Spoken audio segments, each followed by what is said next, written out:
Let me ask you an uncomfortable question. What's the one call that still haunts you? We've all got one. It's that call that keeps us up at 3 a.m., replaying in our minds. The one where one small choice, a hesitation, or a missed detail cost someone everything. Yeah, that one. Well, it's that story that our students need to hear. Because if we as instructors only teach the wins, we're doing our future medics a dangerous disservice. I'm Jennifer McKee, and this lecture is about teaching through those ugly calls so that students don't have to earn wisdom through someone else's death. And now I want you to think of a word that describes your most haunting call. And I would urge you to have your students do the same. Hold that word close to you throughout the duration of this lesson, because over the next 45 minutes, we are going to be ripping the Band-Aid off of this EMS culture's never let them see you sweat mindset. We have way too many paramedics who are killing themselves now because they're living with the guilt of their mistakes. We're not talking about it to each other. We're not teaching one another. And through our silence, we are only increasing this epidemic.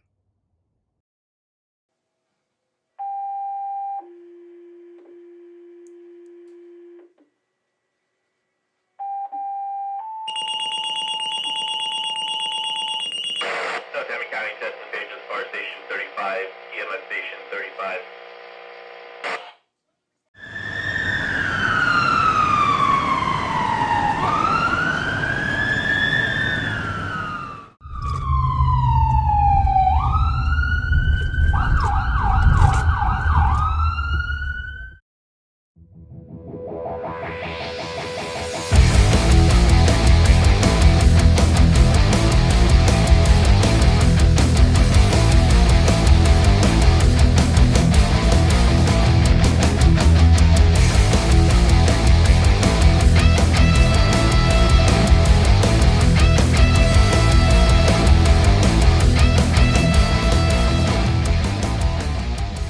Our learning objectives are going to be focused around identifying the importance of acknowledging and learning from clinical mistakes in EMS practice.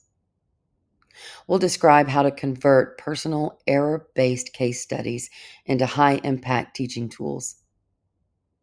We'll demonstrate the 5-step mistake to mastery reflection framework for clinical errors. We'll discuss strategies that create a psychologically safe learning environment.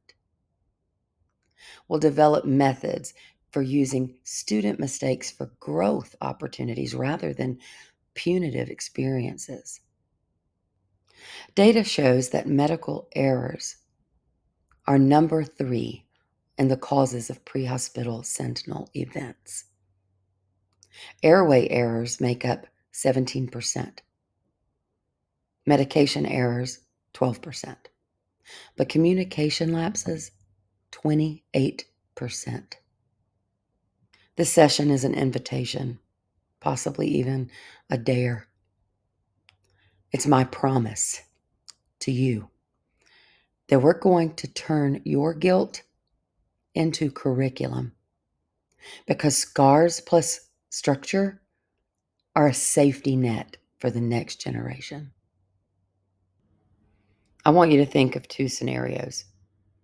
The first scenario is of 2 medics. They run a flawless STEMI activation. They get their bilateral large bore IVs in their first pass. They have a smooth handoff, and in the ED, there's high fives all around the room. And then the second scenario, a failed pediatric airway that no one debriefs, and the crew rides home in silence.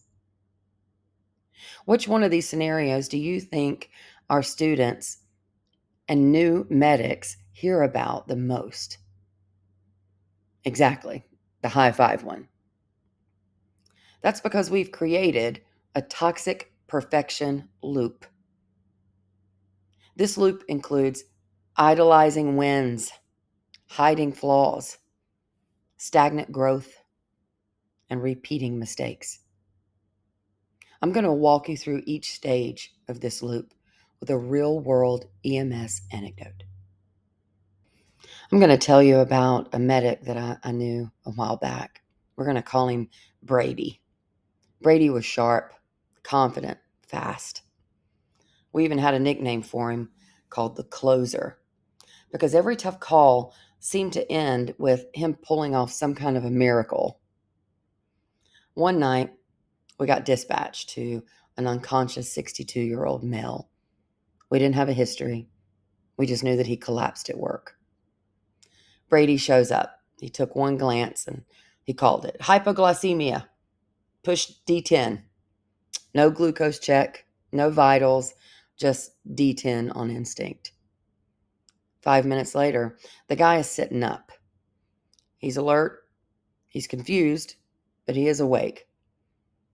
Co-workers are all clapping, and the patient's family shows up, and they're grateful, and Brady's a hero. When we idolize wins, especially ones built on shortcuts, we stop asking how we succeeded. We just celebrate the fact that we did, and that is dangerous. Success does not always equate to sound judgment. Praise should follow process, not just outcome. The next time I saw Brady, I pulled him aside and I asked him, "Hey man, why didn't you check a glucose?" And he just shrugged at me and he said, "I didn't need to. I knew what it was. You saw how fast he came around." And I talked to the supervisor about it and he says to me, "Well, you saw he was right, wasn't he?" So Brady has learned two things here. He's learned to ignore protocol even if you think you're right. And he learned that nobody's going to call you out if the patient lives. From that point on, Brady stopped documenting borderline decisions. He started changing vitals after the fact. And he would say, "Why put something in the chart that's just going to raise questions?" If we can't be honest about our missteps, we can't grow. Hiding flaws leads to toxic silence in team culture. Think about your own shift partner. Would they feel safe calling you out? Over time, Brady stopped evolving. He wasn't reading any of his case reviews. He didn't participate in any debriefs. He knew what worked his way. He wasn't just stagnant, he was untouchable. But fast forward 6 months, same medic, same confidence, different call. 8-year-old having a seizure. He's postictal, but breathing. Brady walks in and he says, "We don't need any O2. We don't even need an IV." And the parents ask him if they should take their child to the hospital. And Brady tells them, "It's up to you." Kind of shrugs it off. So the parents sign a patient refusal and they stay home. 6 hours later, the kid goes into status. He died en route from a delayed second call. What Brady once guessed right, he guessed wrong this time. But he didn't have the growth mindset to know how much he didn't know. Stagnation feels like confidence, but it's really erosion. Complacency is what kills experienced providers. We had a peer review because that call was flagged. We called Brady in, and he doubled down. Seizure kids always bounce back, and they shouldn't have waited so long to make that second call. He had zero reflection, Zero ownership. He didn't learn. He circled right back around to stage one. I've saved more people than I've hurt. This is just one bad outcome. I'll trust my gut next time, too. And just like that, the cycle reset. Idolize, hide, stagnant, repeat. We have to break this cycle. This isn't just Brady's story, it's ours if we're not careful. Every time we excuse a shortcut because it worked out, every time we bury a detail because it's convenient, every time we tune out because we think we've heard it all before, we make it easier to fall into this loop. The cycle breaks when we reward reflection more than results. As future EMS educators, your job isn't to shame students when they mess up. It's to interrupt this cycle early on. Make room for mistakes, not excuses. Keep the conversation open, not defensive. Think back to a time that you got lucky on a bad decision. Use it. Teach from it. Because someone else's life might depend on what you do with that moment. I want to introduce Amy Edmondson's research on psychological safety. This research states that crews who openly discuss their near misses have 30% fewer error repeats. Quote, you can have the best protocols and the smartest curriculum, but if your students are afraid to speak, to fail, or to ask questions, they won't grow. They'll just perform. So how do we prevent that? We can start with this checklist.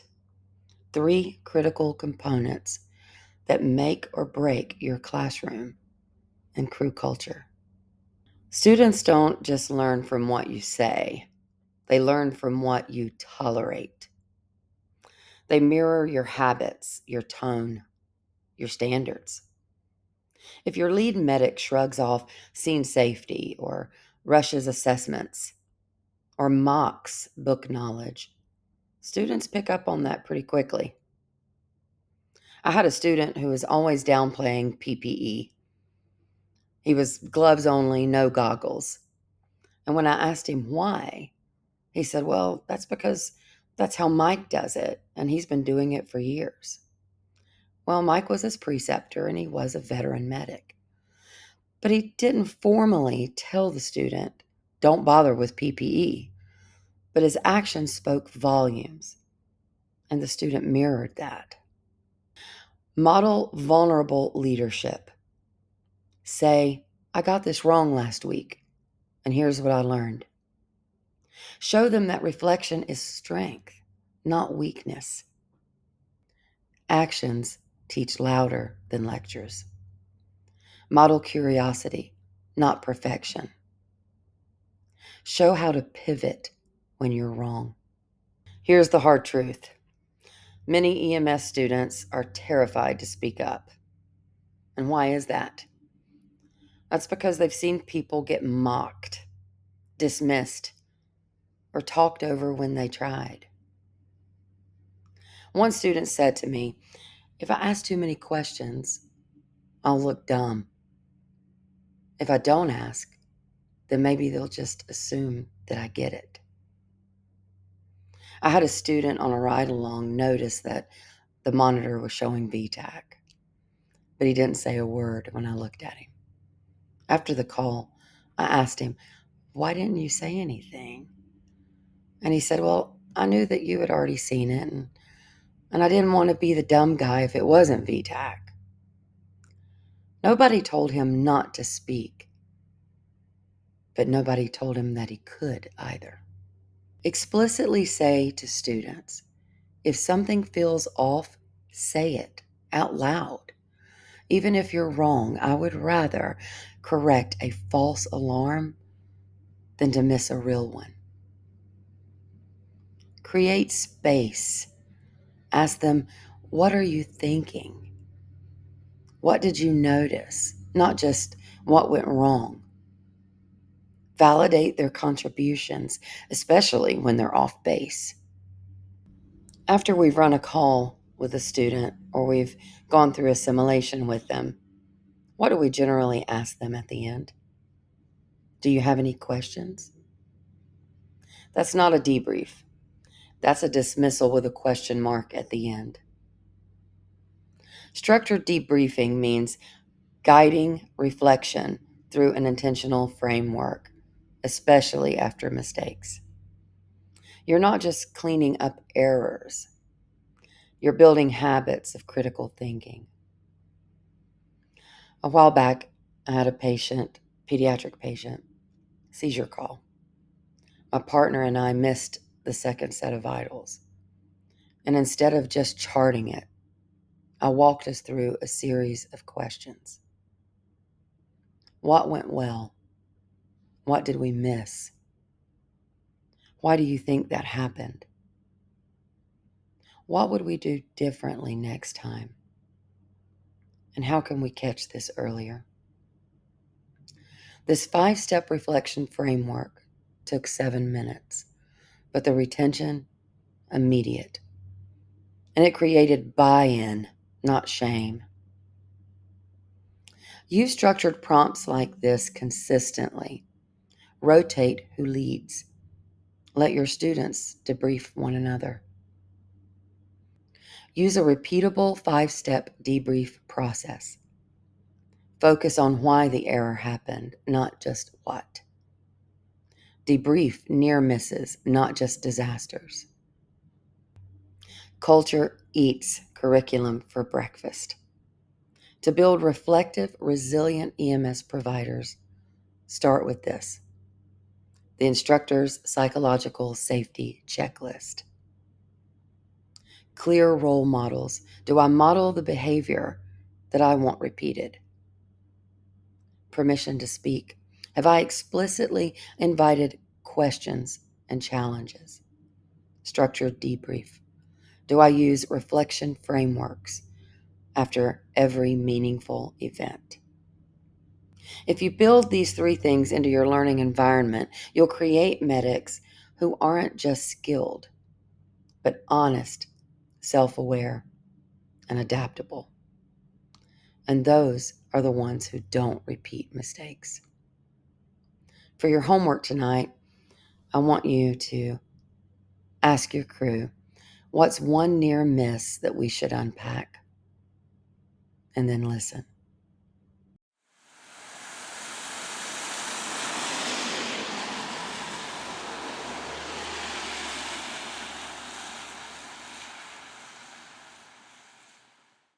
Now I'm going to step you through a call that haunts me.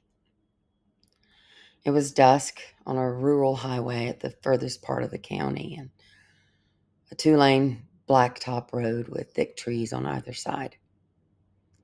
Dispatch came over the radio and let us know that we had an MVC, single motorcycle, rider down, no helmet. I can remember the way the sun caught that twisted chrome in the gravel, and it looked like someone had just folded a bike in half and left it for dead. He was young, 22. He was sprawled out on the pavement, face up, pale as the moon. His eyes were wide open, but he wasn't quite seeing me. I knelt down at his side and I did my primary survey.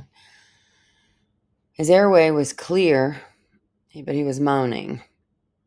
His breathing was rapid and loud. It was almost like a freight train. His pulse was thready. He was tacky at around 130. His blood pressure, 90/60. And then I saw it. His right femur was snapped and out, bone through skin. It was bad. There was blood everywhere. I locked on. This is it, I told my partner. It's the femur. That's the problem. He's bleeding out from that leg. That was the moment that I made a mistake. Anchoring. I decided too early. The injury that I saw became my main focus that I cared about. I threw on a tourniquet, elevated the leg, and I gave him fluids. I had almost every ounce of my focus on stopping that bleed. I went back through and I did a head-to-toe assessment. I did a chest exam. Wasn't quite thorough. I mean, I remember I put my hands on his chest and felt for pain, or I listened, but I didn't really compare both sides. I can't remember even if I looked for rise and fall. I did not check for sub-Q emphysema. And I think I did a thorough sweep, but I was honestly so locked in on that leg and the clock. I just don't remember a lot of that call. What I missed, though, was a subtle tracheal shift. What I also missed was the bruising under his left clavicle. I just didn't see it, or maybe I did. I don't remember. I looked over at my partner and I told her, "This is hypovolemic shock. We've got to move. It's coming from the leg." And she agreed and nodded. "Yep, I agree. The femur's wrecked. Let's go."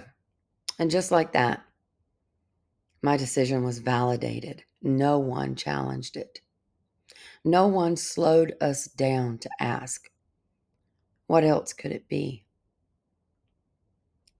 We landed at the helipad, and just as we were wheeling him across, he coded. Pulseless apneic. The flight medic jumped out and he came over and he dropped a needle into the chest and decompressed it. And he got air. He got a lot of air. Tension pneumothorax, left side, collapsed lung, mediastinal shift. All those vitals that I had. The tachycardia, the borderline pressure, the fast breathing. It was not the leg. It was his lungs the whole time. They got Roskin the bird, but they lost him en route. I went to the hospital and I saw his mom there pacing. She had no idea that her baby boy was gone. QA review the next day was pretty brutal because no one yelled. It's almost worse. You almost want them to yell at you. They just asked me, "Did you check the chest for trauma?" And I told them the truth. I honestly, I don't know how thorough I was. I didn't sleep for days after that call. I kept replaying the moment in my head where I saw the femur and I just stopped thinking. I missed the chest. I missed the chest. I missed that kid. I decided too fast and no one stopped me. As an instructor now, I use that example to teach my students one thing over and over again. Don't just treat what you see, but treat what you haven't ruled out yet. Because what you don't check might be the thing that kills your patient. The next shift, my captain pulled me aside and he let me cry on him and talk about the call. But he asked me a question that I'll never forget. He asked, "What will you teach your students about last night?" Now let's take my story that you just heard about the 22-year-old motorcyclist with a missed chest injury. And let's walk through how you, as an instructor or preceptor, can turn my horror story into a high-yield teaching case. So let's reconstruct the timeline and break it down minute by minute. We arrive on scene. At 30 seconds, primary survey. Airway, he's breathing fast. Blood pressure is 90/60.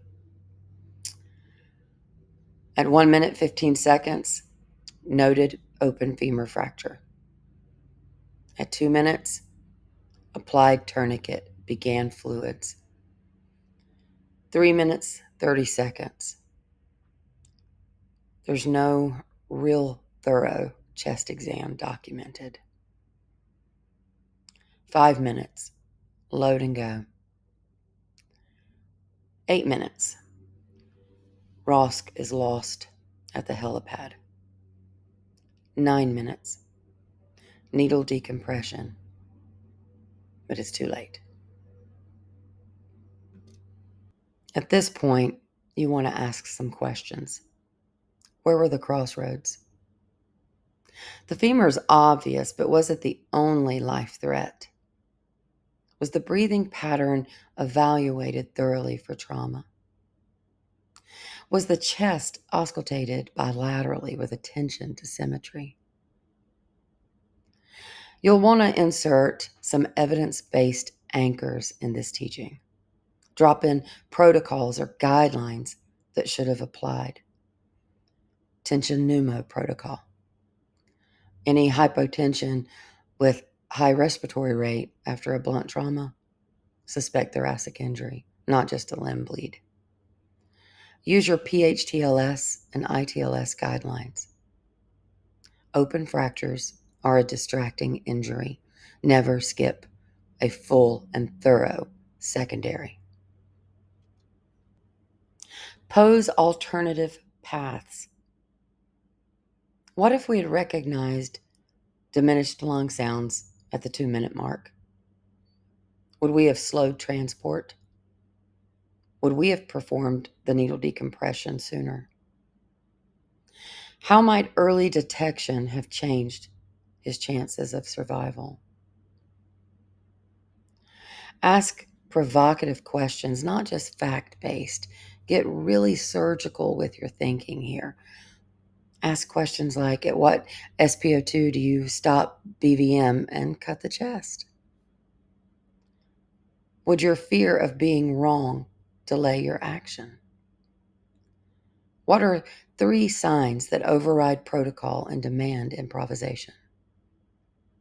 In your lesson, you can incorporate role playing, where the instructor role plays with the student, or how I'm going to do right now. I'm going to be the instructor and the student and show you a Socratic dialogue, something like this. The instructor: so walk me through your thought process. You saw the femur, and what made you make that the primary focus? Student: well, it was the most obvious injury. There was a lot of blood and the bone was exposed. Instructor: totally understandable, but can I ask, what was the patient's respiratory rate at that time? Student: I think it was around 30, maybe more, just really fast. Instructor: got it. So what does that tell you in a trauma patient? Fast breathing, borderline hypotension. Student: that there might be internal bleeding, maybe chest involvement. Instructor: right. So if you go back to that moment now, would you do anything different? Student: I would slow down and check lung sounds better. I would do a thorough chest exam. Instructor. That's not just being right. That's being curious. And that is what saves people. We don't punish mistakes. We interrogate them because someone else's life is going to depend on whether you learned from it. You may want to add an interactive layer to your lesson, and this speaks to the different learning styles of each student.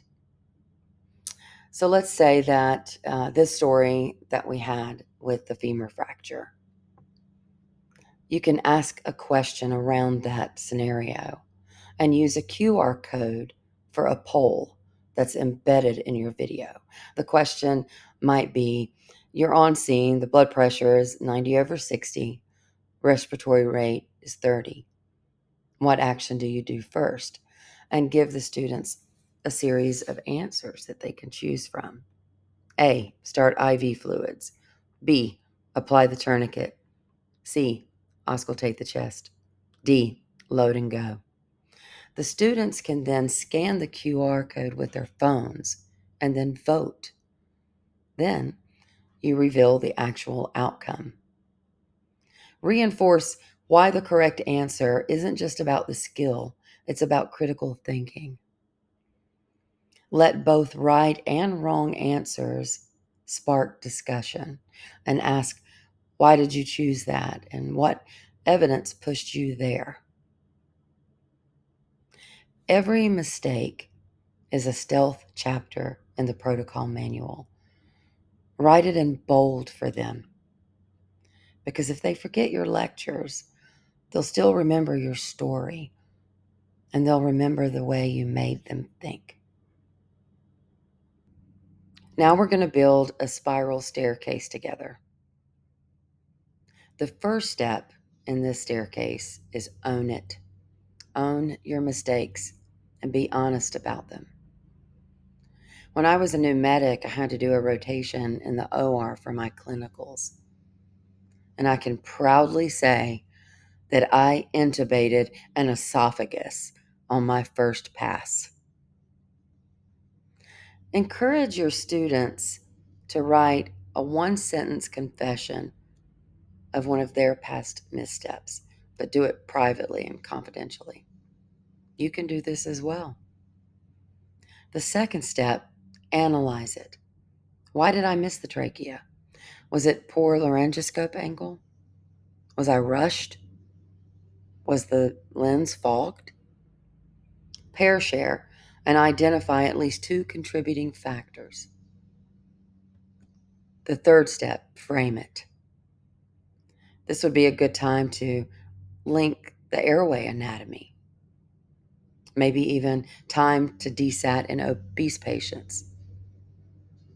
Create flashcards because those are useful and include 3 anatomy pearls that might have prevented this error. The fourth step, apply it. Next time, burp maneuver plus bougie ready before blade. Any kind of acronyms or mnemonics that we think our students could find useful and apply in the field. Have small group drills and perform corrected techniques on mannequins.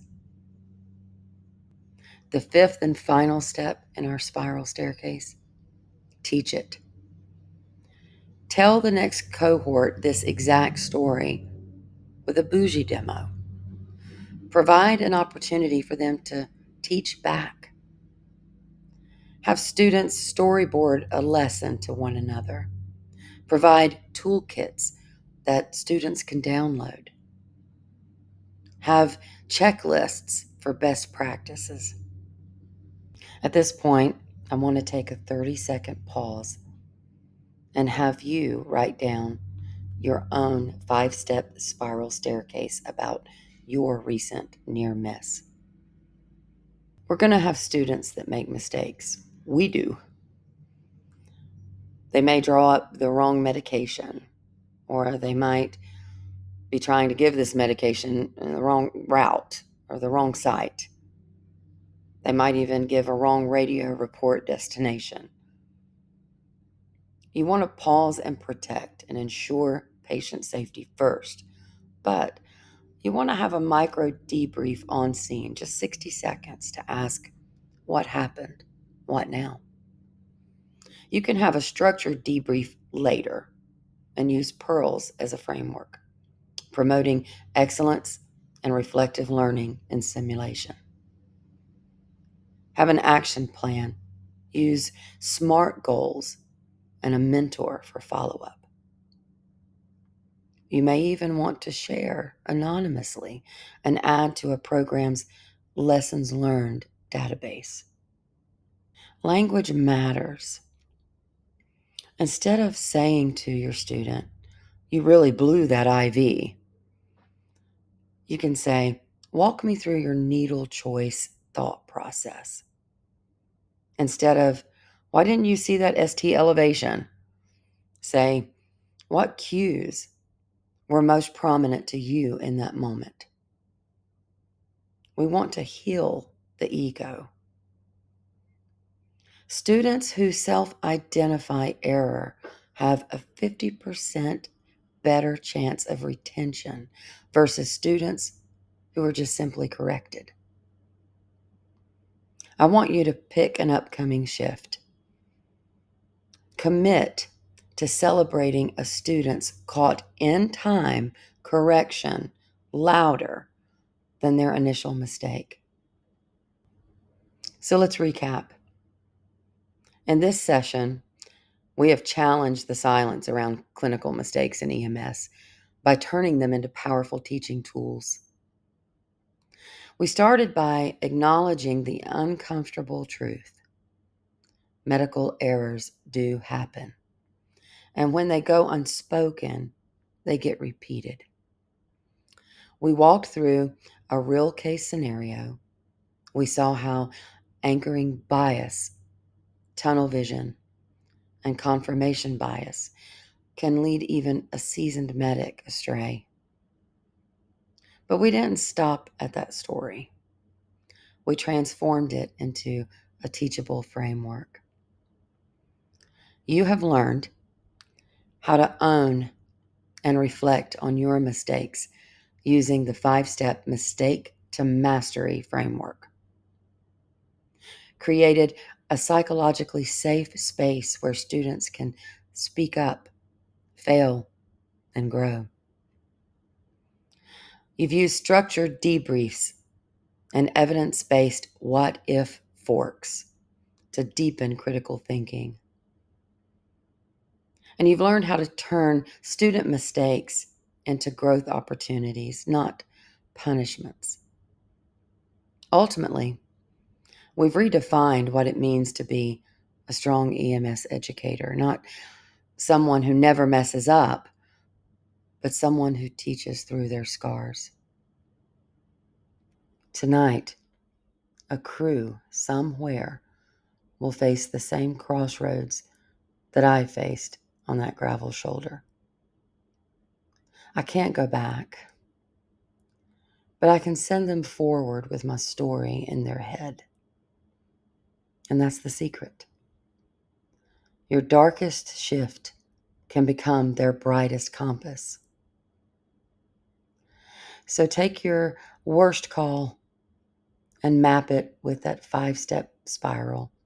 Teach it within 7 days at a drill, during your rounds, or even on TikTok if that's where your students are. We don't tell these stories to relive the pain. We tell them so that no one else has to.